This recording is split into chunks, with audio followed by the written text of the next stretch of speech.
WDXE, and we are live here this morning. WDXE, AM 1370, 105.3 FM, and live streaming now on Facebook and YouTube.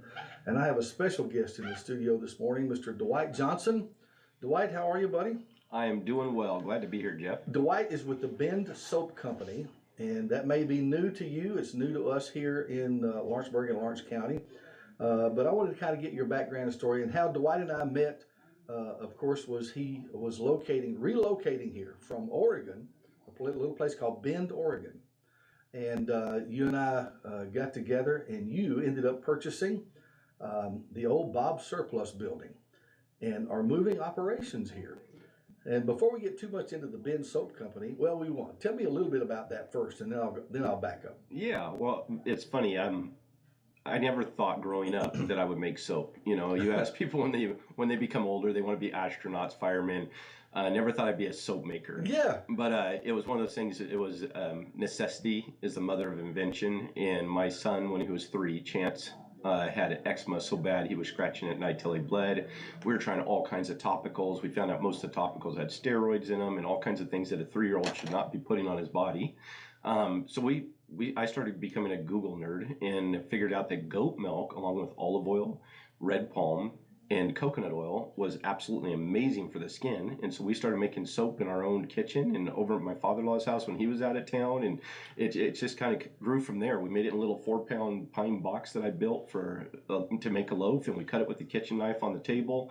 Started giving it to people at Starbucks and the bank, and short story long. Yes. It totally cleared up his eczema, which, really? You know, I'm not allowed to say it does that, but his eczema went away. Okay. And other people started asking me, you know, what are you doing? And I'd give them a bar of soap. And next thing you know, they're coming back saying, hey, I need more. And that's how it grew.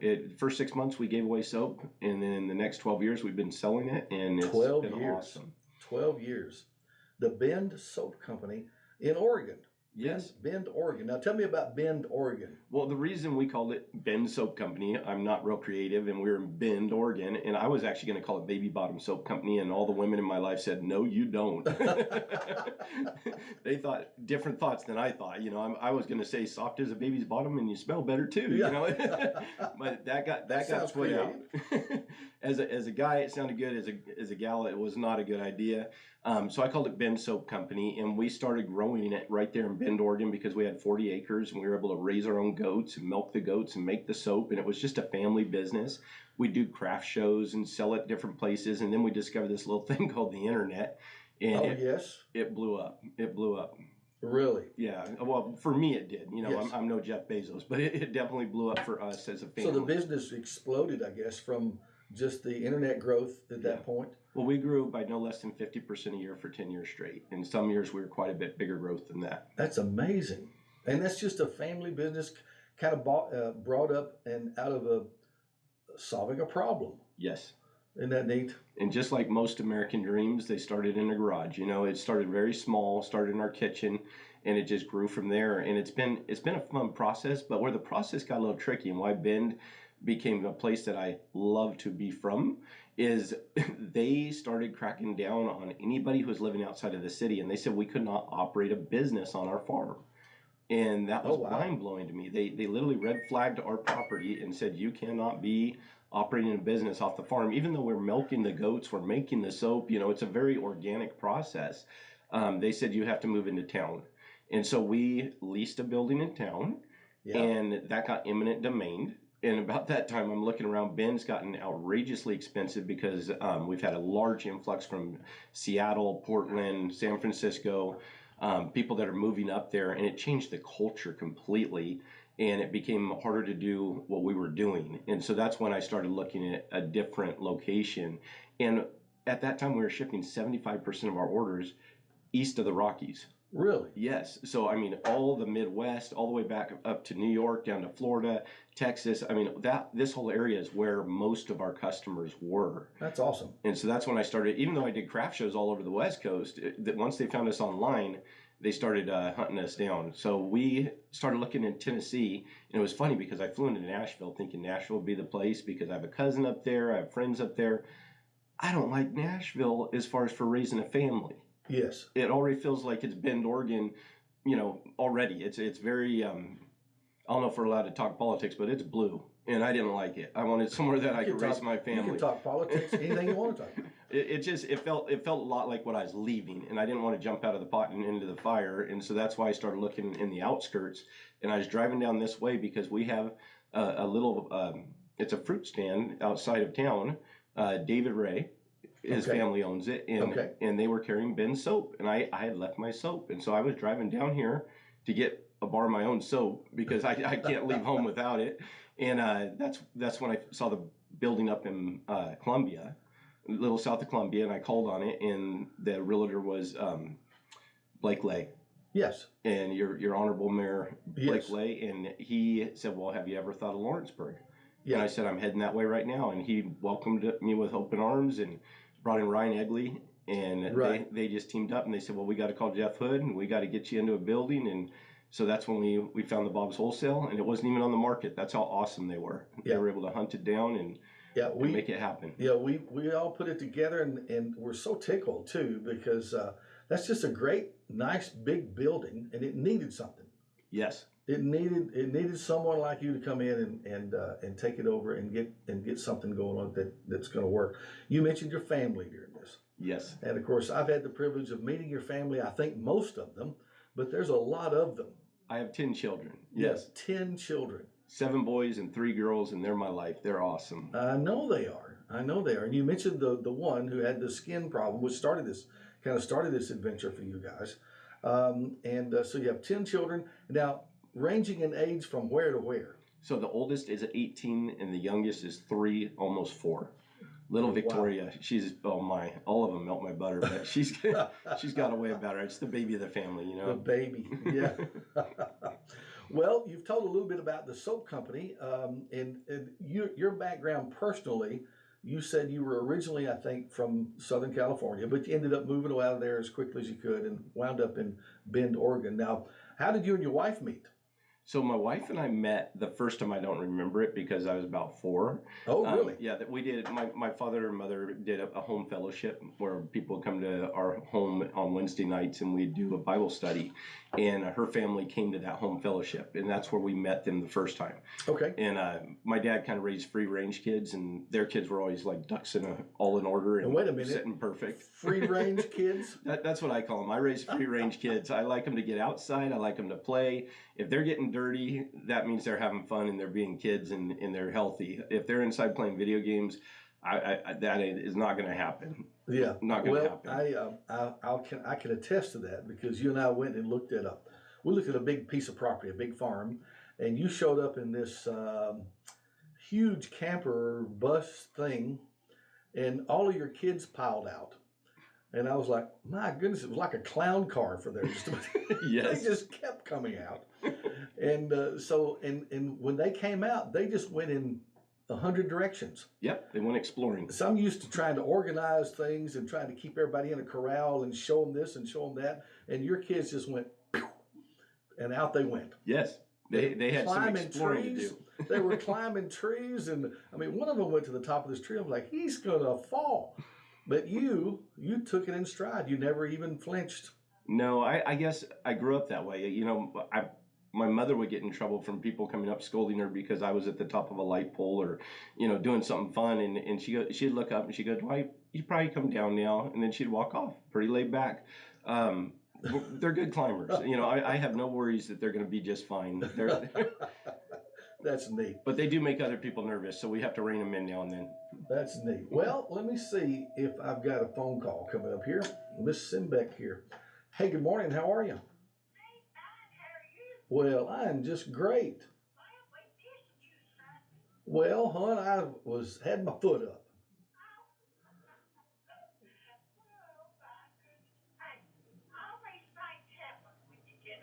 They do, don't they, huh? They do. Okay, who's your birthday? Carter. Carter Gist. Now, how old's Carter? Wow. Oh, really? All the way to Dyersburg. Now, where's he from?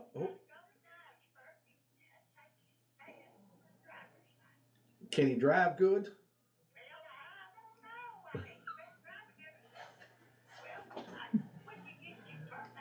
Yeah, okay. All right. Now, where's Carter from? Is he from here in Lawrenceburg? I thought so. Okay. All right. Well, we'll wish him a happy birthday, okay? All right. Yep. God bless you. I'll see you. Ah, let's send back out there. Leomaville. But Leoma town. you can't get a driver's license in Lawrenceburg, huh? Well, I don't know what the story. I haven't had to have one in a while. It's been a bit, huh? I haven't had to get I get a new one every so often, but I haven't had to go. I thought you went to Columbia. Maybe somebody can tell me different. But has to go to Dyersburg? That's interesting. He'll know how to drive by the time he gets there. Yeah. A quick side story. I decided to get my motorcycle license one year, many years ago. I had never even owned a motorcycle, but out of the blue, I bought one. And I didn't just buy any little motorcycle. I bought a 1972 Harley Davidson Sportster 1100. Nice. Never had a bike before in my life, and that's what I bought. And I had to get my license. And at that time, you had to go ride it in front of the state troopers or the license place there, right here, just right across from where we are. And so I rode my bike up there, rode the thing to get. I said, I'm here to get my motorcycle. And I'm actually on the motorcycle. So the very nice lady, I won't mention her name, but a lot of you would know her. She came out and she said, well, you can't do it with the helmet that you got on because it doesn't have a face shield. I had sunglasses on and a helmet, but no face shield. She said, you have to have a face shield. I said, I'll be right back. I got on, got on the motorcycle. Got on the motorcycle, went up to Otasco's, which we had an Otasco's at that time, and got a different helmet or a mask that would snap on it or whatever I got, and drove back down there. She said, okay, now you can test. And she told me to get back on it. And she watched me right up and down the highway. I think I circled Jack's restaurant and come back. And that's how I got my motorcycle license. And it still says it on there. And I haven't rode a motorcycle in years. That is awesome. So anyway. But they watched you right off without a license. Yeah, yeah. To go get a better helmet. I didn't know how else to do it. I guess that's the way he did it. I don't know. That's funny. Anyway, Dwight Johnson in here, and your wife's name is Marilee. Marilee, and I've met her, but haven't talked to her in years. But I've talked to you, but she's busy. She is. She is. That With is 10 a kids, woman of wonder, is what that is. With 10 kids, she's busy. She's very. And good. you're busy. You're a busy man. And she's an accountant by degree, and so we met when we were young. But then her family moved to New York when she was 8, and they would come back and visit now and then. We didn't start dating until way later. I guess she had a crush on me for about 10 years, and I was oblivious because I'm a guy. Yeah. And when I finally woke up to the fact that I had a gal right there that was just absolutely adorable and no skeletons in the closet and loved the Lord, and yeah, I my heart switched. I think the Lord protected her because I was a goofball growing up, and I think she was protected by me not knowing she was the one.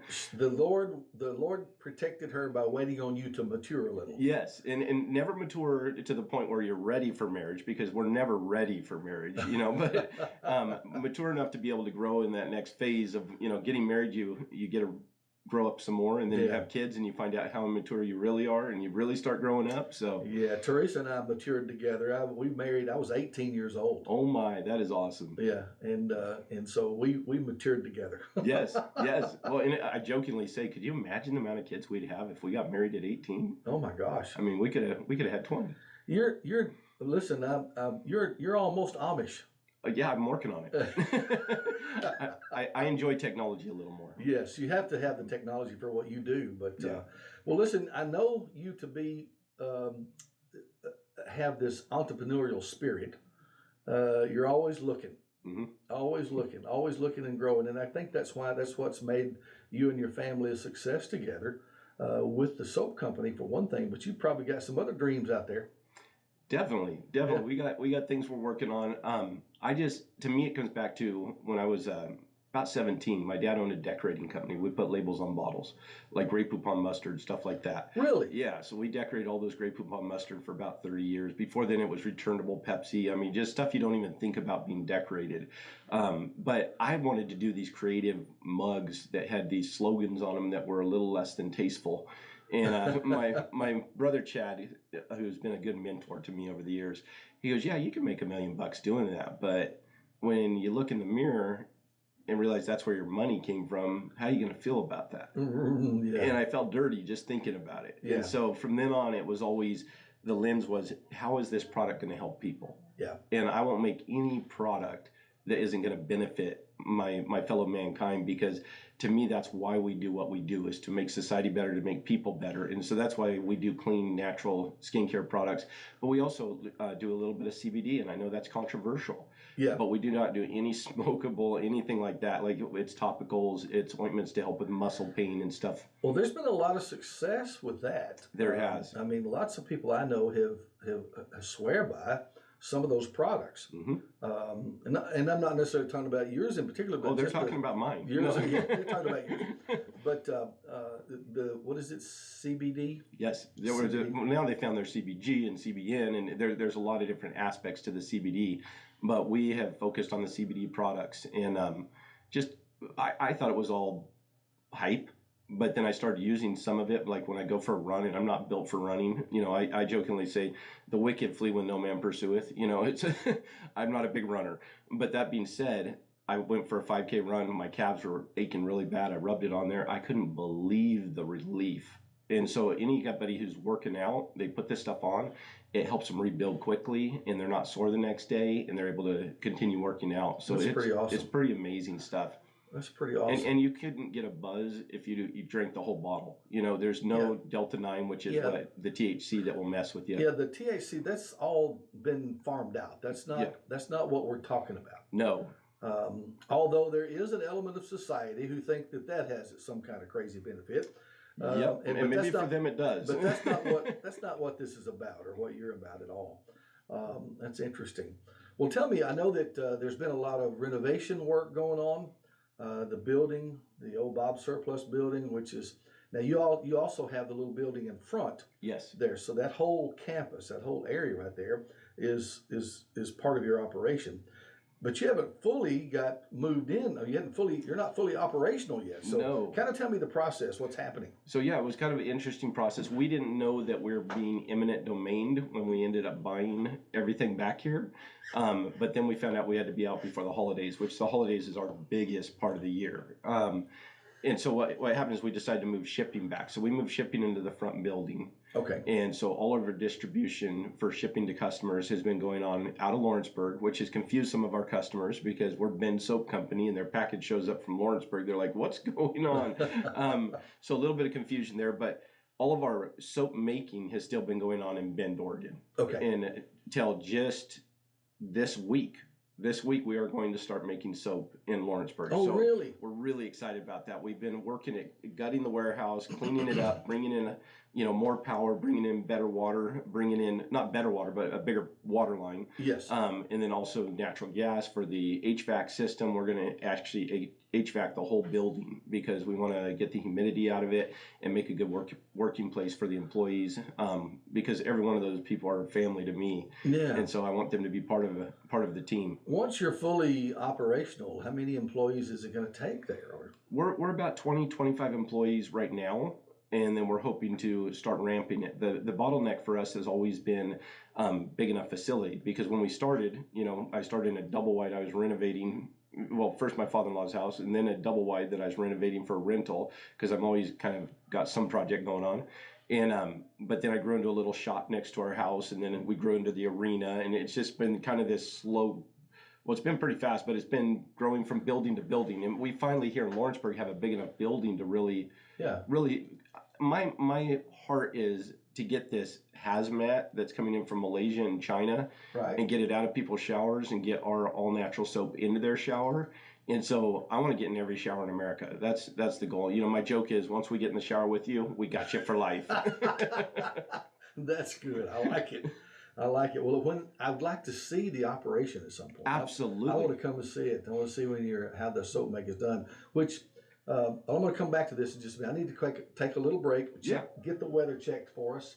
I'm actually behind on one, but that's okay. We'll catch up. We're here with Dwight Johnson from the Bend Soap Company, newcomers to Lawrenceburg and Lawrence County. Although you guys have been here now a few months, so we're gonna find out more.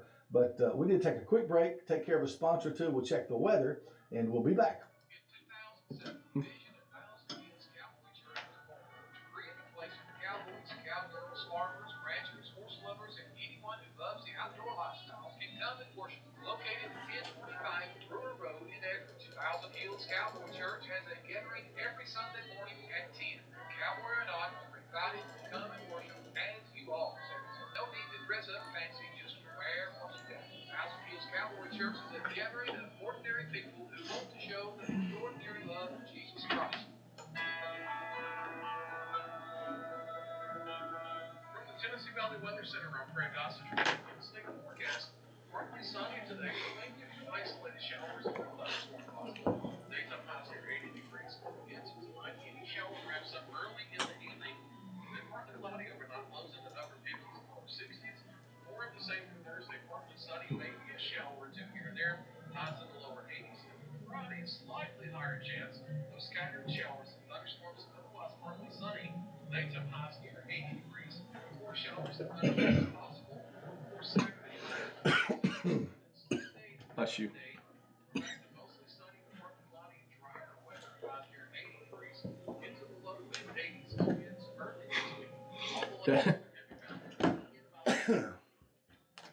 Thank you, Fred, and got the forecast in right there.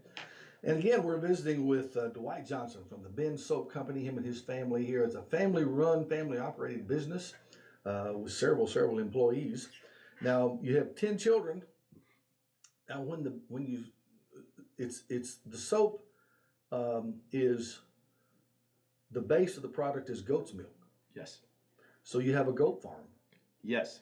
So we haven't even talked about that aspect. Well, yes, we've started out milking. We were actually milking goats prior to doing the soap. Okay. And that's why when people kept telling me I had to make soap out of the milk, I'd laugh at them. I'm like, that's the dumbest thing I've ever heard. You know, I would never waste good goat milk on soap. Like, how ridiculous.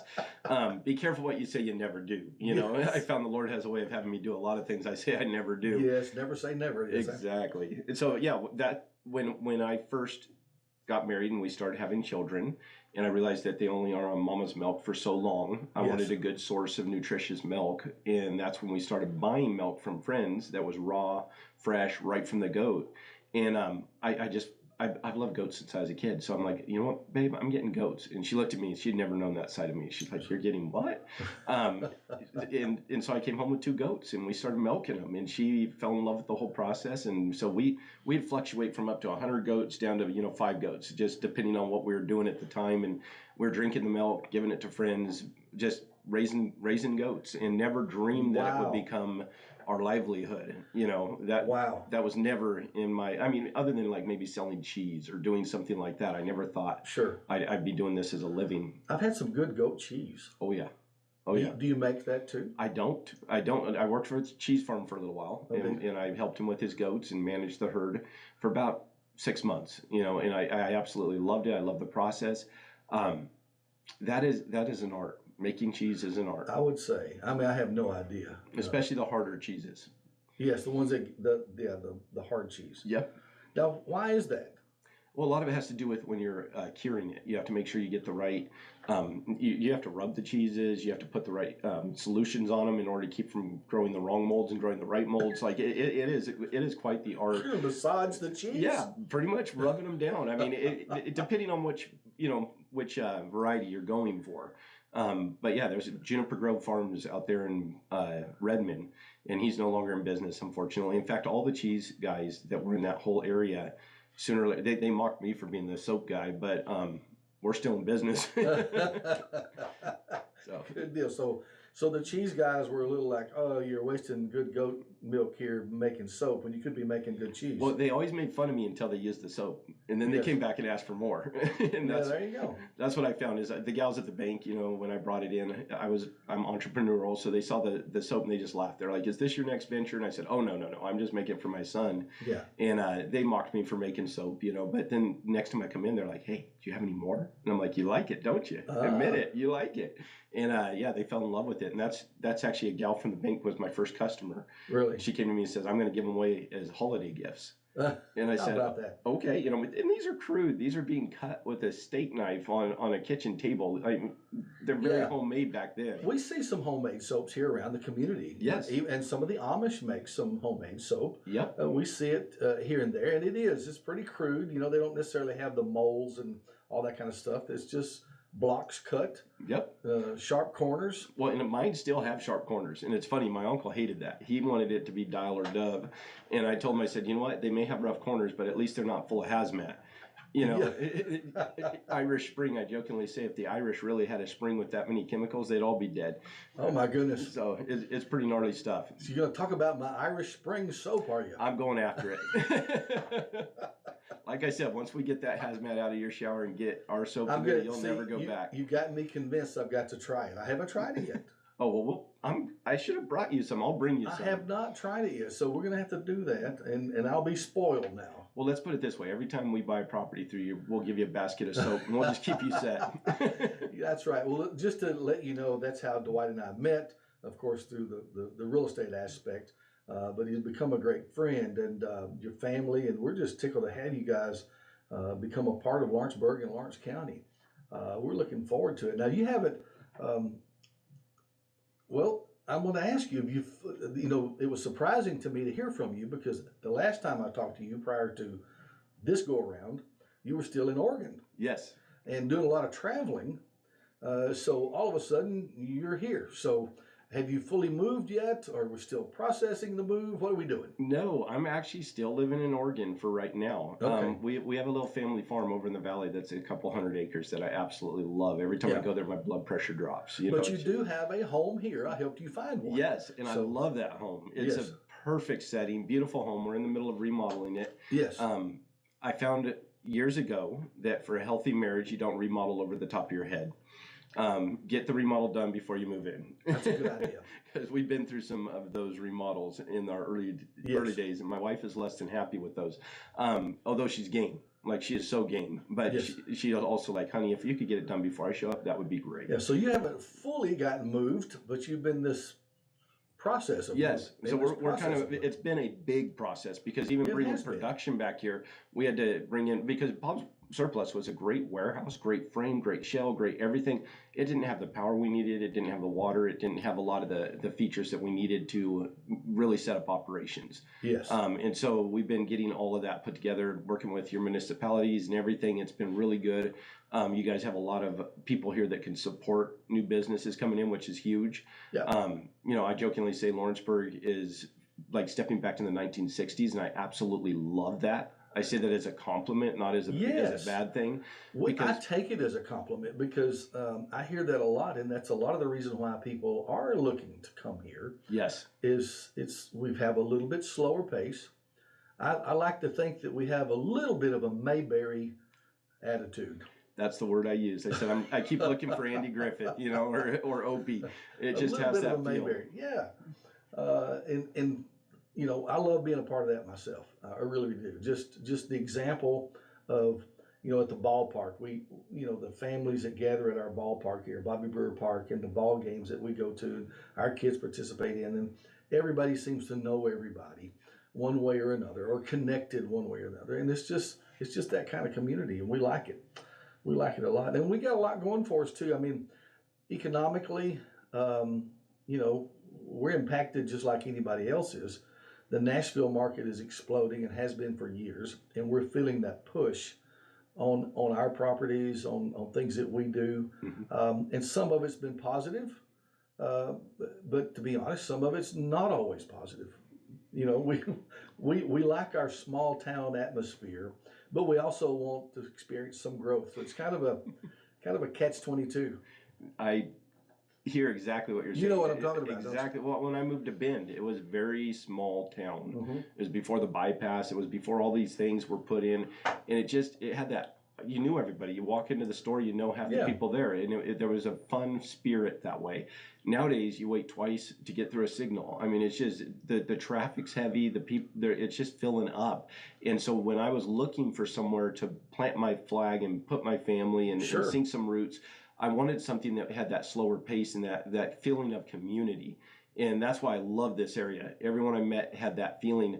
The problem is, like you said, I think Lawrenceburg is a gem, and I think it's going to be discovered.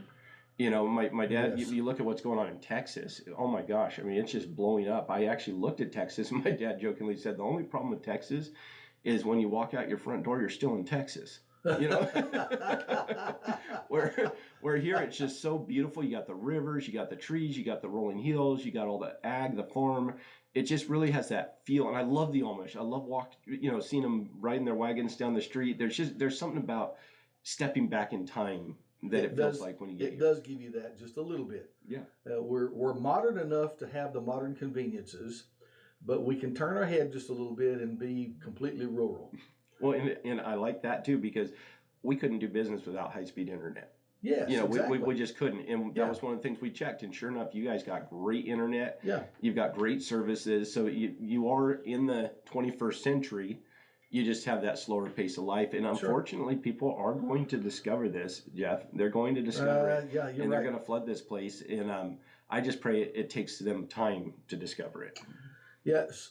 We want the growth, but maybe slow growth. Yeah. Slow and steady wins the race.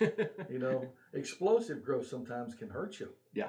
It really, really can. Well, we've done that with the business as far as we've actually tapered back ads and everything else when we're growing too aggressively, because you don't want to not take care of the customers you've already earned. You heard about the two fellows that partnered up to go in the hog business. Have I told you this? I don't think you have. Well, listen, these two fellows, and I think they might have been local guys here. I don't remember. But they found out that the government would pay them not to raise hogs. And you may want to look into this. The government would pay you not to raise hogs, all right? And they thought that was a pretty good business for them, actually. So they decided that that's what they would do. They said, hey, let's do that, but how many hogs do we not want to raise? And one of them says, I think we ought to not raise 500. Let's not raise 500. Well, they did, and they did pretty good. The government paid them well. They said, you know, that worked out pretty good. Next year, let's not raise 1,000. Well, they went broke. They tried to get too big too fast. It must have been the feed bill that killed them. Don't get too big too fast. I was just saying, that reminds me of my uncle. He talked about a place that was doing oil changes. Yes. They were doing them for like $14 an oil change. And somebody goes, how can you even afford to do that? You're going to be losing money. And they said, well, we're losing a dollar each oil change, but we make up for it in volume. That's good. I like it. That's good. That's Jerry Clower tells a story about seeing one of his high school buddies that said when he was in high school, he was dumb as a box of rocks, but when he met him in later years, he was a rich man. And he wondered, how in the world did you do so well? He said, well, we're in the beef business. We raise cattle. And he said, and we're not greedy people. We figured out, he said, that's the reason we've been blessed. We're not greedy. He said, we figured out that we can raise these steaks, and our cost is about $3, and we can sell them for $9. And we're not greedy people. We've been satisfied with that 3%. He is good at math. So see, he done well just by not being greedy. And being bad at math. It worked in his favor that time. That's right. That's right. Dwight Johnson in here with Ben Soap Company. And if you had missed the first part of the show, we talked about the fact that he's locating his business at the old Bob Surplus building. Now, are you going to, I guess, put a name up there at some point, the Ben Soap Company, or what are we going to do? We are. We were waiting for the cosmetics until we got the operation going. And so I got awesome guys. Shout out to Brian Sissel and the crew there that's been working their tails off around the clock. And I'm going to mess his name up, but the guy who owns the local electric place, that guy has been a lifesaver for us. And there's just been a bunch of people here locally that pitched in and helped us out. But I want to get this thing humming like we're supposed to have it humming, and then we're going to put the front on, and then I want to invite the whole community to come out, and we're going to do a big old barbecue, and we're going to have Oh, you guys yeah. out there and do a tour and bring Yeah. bring the Ryan and Yeah, his. there's a reason there hasn't been a big splash or media about this yet, because you guys are just getting up and running, just getting ready. Yes, But the time will come when we'll celebrate your arrival. I'm looking forward. And then Jerry's barbecue. Yeah. The guy who owns that, I have not met him yet, but he dropped by, said hi to the team, encouraged everyone. Jerry's barbecue. Well, no, I'm sorry, I'm messing it up. The local barbecue. Rick?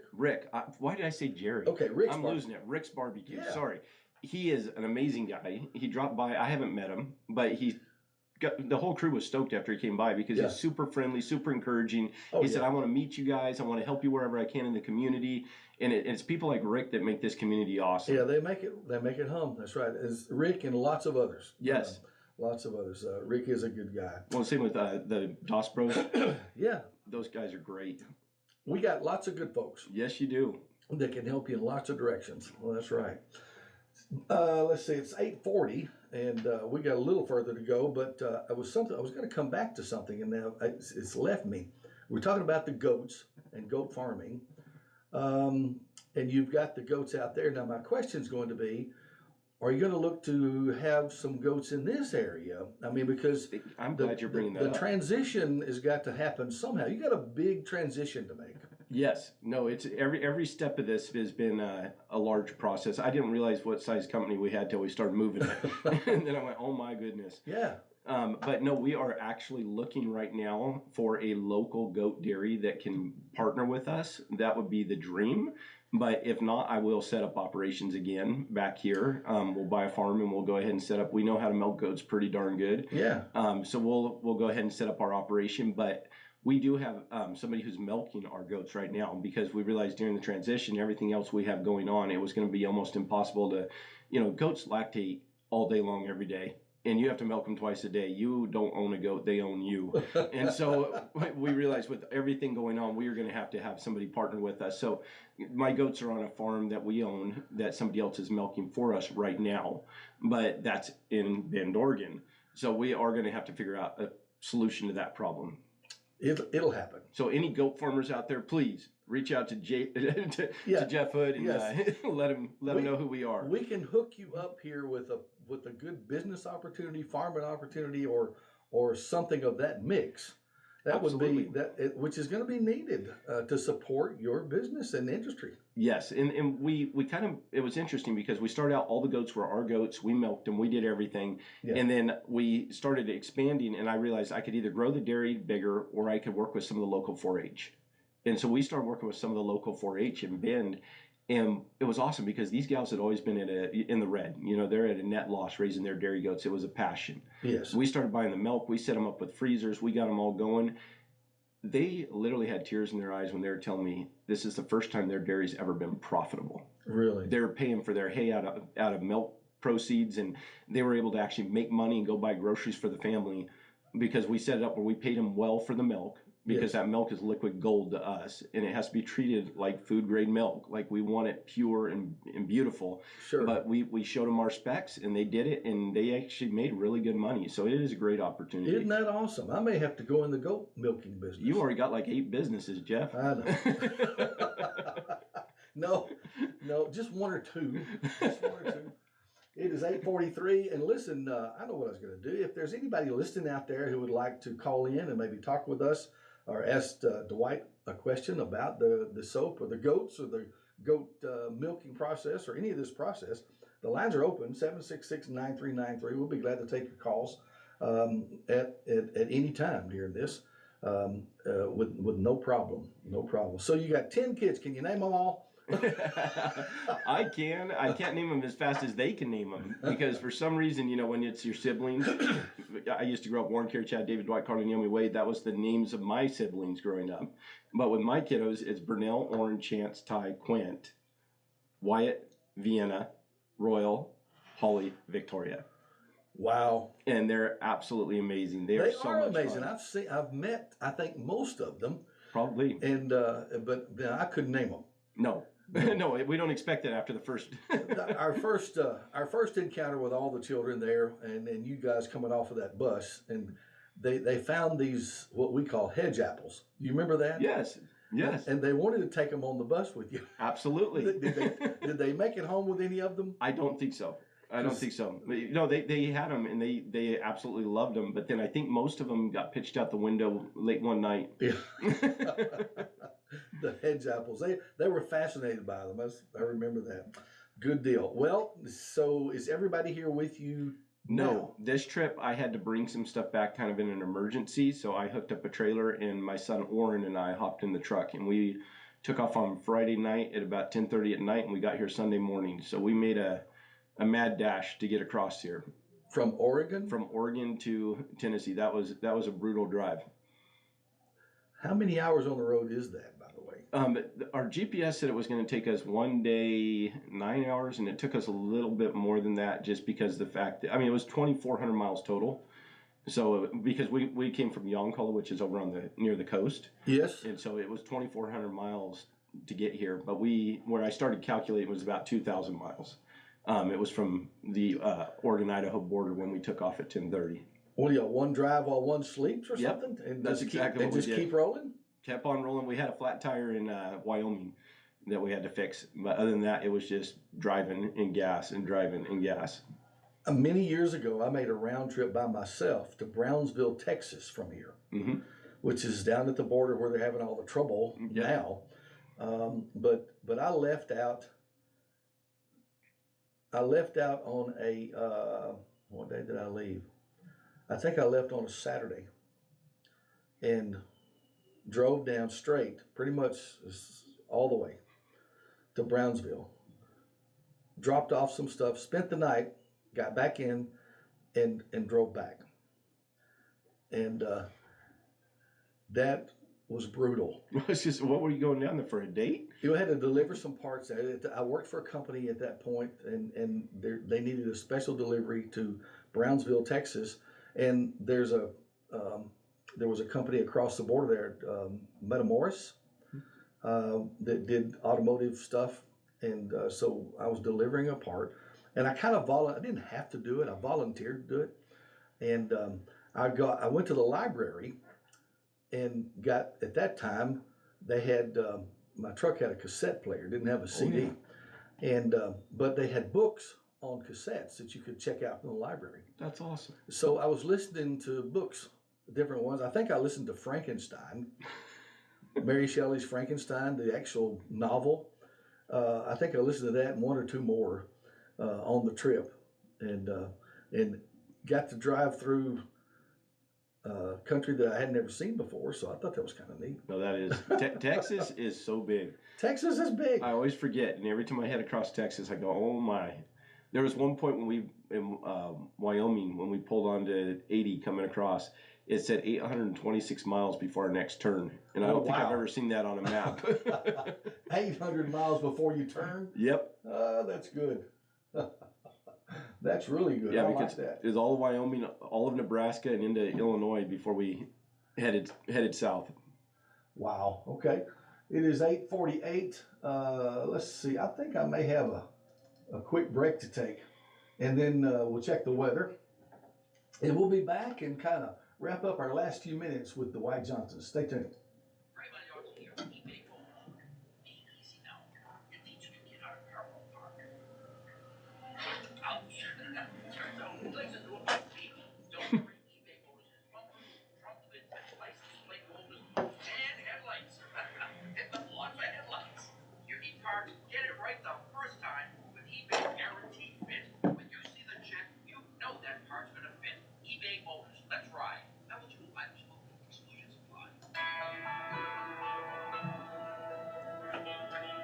Tennessee Valley Weather Center, I'm Greg Gossage with your Wednesday forecast.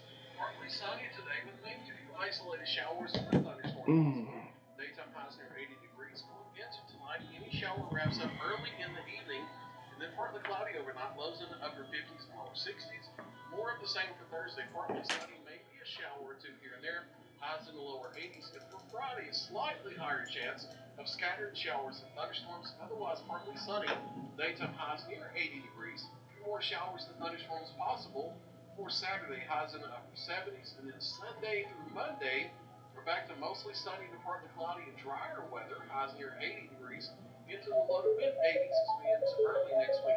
All the latest weather can be found at tnvalleyweather.com. Lawrence County depends on WDXE News. On the air since 1951. This is The Legend.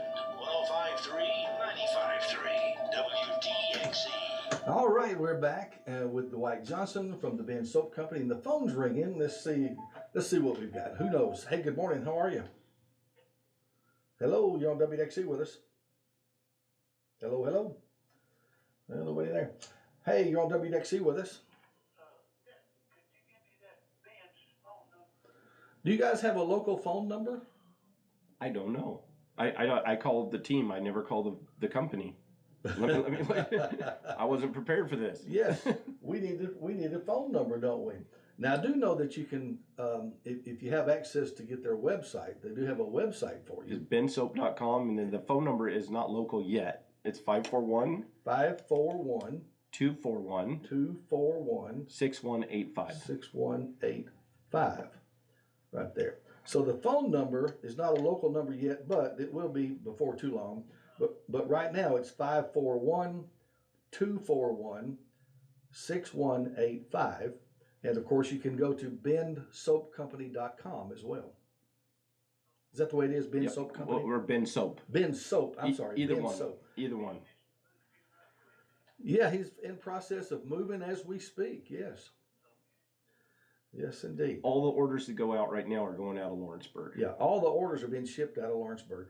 And you may not be ready for this at all, but could someone actually stop there and They can. purchase They right can. there? We just are not set up as a storefront yet. We want to get operations up and running, get manufacturing back going, and take care of those online customers. Hey, thank you, buddy. Appreciate you calling. But we will have a storefront eventually, Lord willing, that people can walk in and smell the soap, touch the soap, and we also do other products. We do lotions, we do sugar scrubs, we do milk baths, we do lip butters, deodorants, other natural, anything that touches your body's largest organ, which happens to be your skin. Yes. We want to put natural ingredient on there. We don't want to put any of this junk that leads to all kinds of issues. Wow. All right. Well, my son Daniel.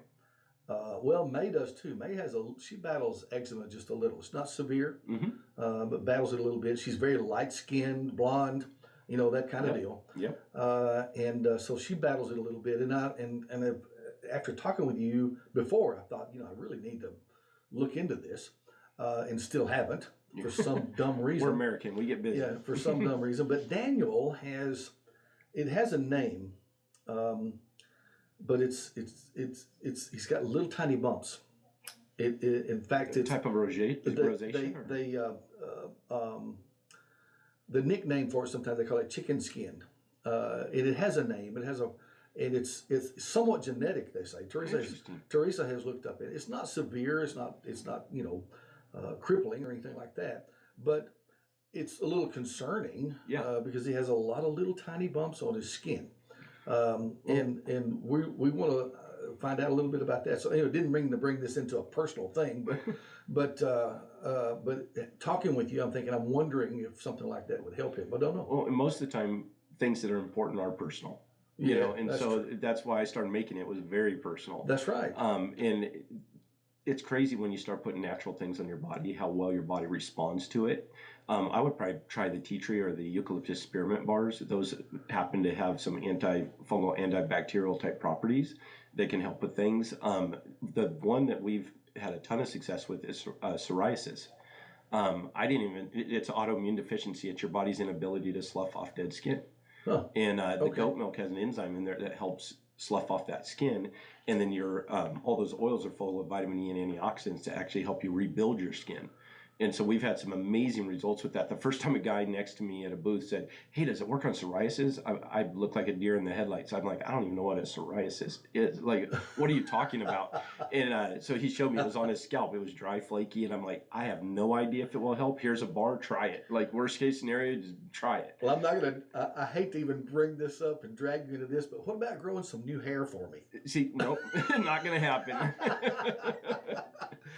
No, we've tried that. Doesn't work. Doesn't work. So far, there's so many things that you see on the internet now, and even on TV, that claim to work, Hmm. and none of them work. No, I know. And it's funny because I actually work with a nutrition company and they do a lot of different products that benefit you. Your hair is 11 different amino acids. Like your hair is protein for the most part. And so I thought maybe we can find something that can help with hair growth. Every time I looked into it, and I've heard lately that they found new breakthroughs, but back then there was no breakthrough. Like there just wasn't. There is some that do claim to have some success. Yep. But every time I've ever looked at it, which hasn't been much, I really haven't been that concerned about it, but every time I have looked at it, it's like this long-term commitment and a lot of money process. I'm like, never mind. You're like, I'm good. Yeah, I'll learn to live with just it. never mind. Well, what's funny, I can tell you this, it definitely doesn't make your hair fall out. Well, you have plenty of hair. I got hair coming out of everywhere, You but do? but so it doesn't make your hair fall out, but I don't know that it makes your hair grow. Good deal. Good deal. Well, Dwight, it's been awesome to see you again. It's been a while since I've seen you, and I talk on the phone every so often, but it's been awesome to actually see you again. How long are you going to be in town this go around? I'm actually driving out later today. Really? So that's why you asked what I'm doing in the morning. I said I'm doing breakfast with you, and then I'm out of here. So you got to pedal back. I do. I have to pedal back this time, but I am looking forward to getting out here again really soon. Okay. So I'm going to be back here more often. This last one, there was just a lot of logistics we had to take care of on our end, getting everything prepared to ship back here. Now, timing wise, have you got a feel for when you may be kind of fully operational at the plant here? Yeah, we should be fully operational by the end of next month. Really? Like fully operational. Not perfect because of the fact that we're always working on things, but we will be making soap, we'll be curing soap, we'll have hopefully have our 3-phase power into the building and everything operating like it's supposed to be operating. Well, I have kind of stayed out of the way, but I need to step in there one day and kind of check on your progress. Absolutely. I haven't been back in the building since you and I were in there together. Yeah. So, it's changed a bit. Yeah, I bet it has. I've seen it from the road because the big doors, and I'm like, man, they're working in there. I can see the work going on. Again, my good friend Dwight Johnson, the Ben Soap Company, landing and coming to Lawrenceburg. It's pretty exciting, and there'll be employee opportunities. Yes. Down the road. There's going to be a new storefront down the road. And of course, for Lawrenceburg and Lawrence County, it's just a really good, I hate to call it an industry, but I guess it is, because we all get excited when Lawrenceburg lands an industry or a new plant or something like that, which doesn't happen often, but it happens. And of course, we welcome you to the community. You know we do. And we're excited to have you. Let's see if we can get another phone call in right quick. Hey, good morning. You're on WDXE with us. Oh, okay. It's the old Bob Surplus building. Yes, sir. Yes, sir. Yeah, that's where it's going to be. Well, one of the things that excites me most is the community and the work opportunity, because we're trying to pay people well. We want to take care of them. And the fact that your cost of housing, your cost of living is less than Bend, Oregon. I mean, the entry level house is almost $700,000 now. Really? In Bend, that's entry level, like ghetto. You got to remodel it type home in Bend, Oregon. And so That's obviously amazing. attracting good talent there was hard, because you got to pay somebody a 6-figure income just to make soap, and you're going, this is not sustainable. I can't charge that much for my soap. And so we've worked really hard at keeping our prices really affordable, because we're using all natural ingredient, and a lot of people that are using it, are fixed income. They're moms that want to take care of their kids. It's grandma.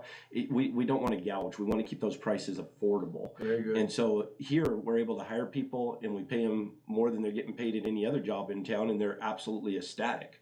I was just talking to a young man the other day. He just came on with us, and he's grinning from ear to ear. He goes, I love working here. And I'm like, that's what I want to hear. That's exactly what you want to hear. That's right. Well, Dwight, man, it's been great to see you. Great to see you. I hope to, when will you make your round trip back again? I'm not sure. Next time I'm hoping to be flying. I don't want to be driving. I want to use semis for that, because that's a miserable trip. Yeah, you want to be flying instead of driving and have the semis bring everything else in. Absolutely. Very good. This was an emergency. That's why I had to do it. But normally I'd be on a big airplane, which is a whole lot better. Awesome good. Awesome good. Well, good to see you. Tell your family that we said hey to Goob, as they do on the Andy Griffith Show. Oh yeah, good old Goober. That's right. And at about 8 o'clock, I've got to make the switch. We'll go to take a break here and go back to regular programming. And of course, in the morning, we'll sign back on at 6 o'clock and say good morning to you then. Thanks for being with me, buddy. Jeff, thank you. And thank you for all you've done to welcome us to the community. I Man, really appreciate it. It's been my pleasure and my honor. I'm just thrilled that you guys are here. So stick around for just a second. Let me turn things off like it's going to be. We've got 5 seconds to go to the 8 o'clock legal break. Let's see if I can get it up there. Well, why don't it work for me? Let me try it one more time. There it is. All right. It is, folks, it is 9 o'clock. Serving Orange County since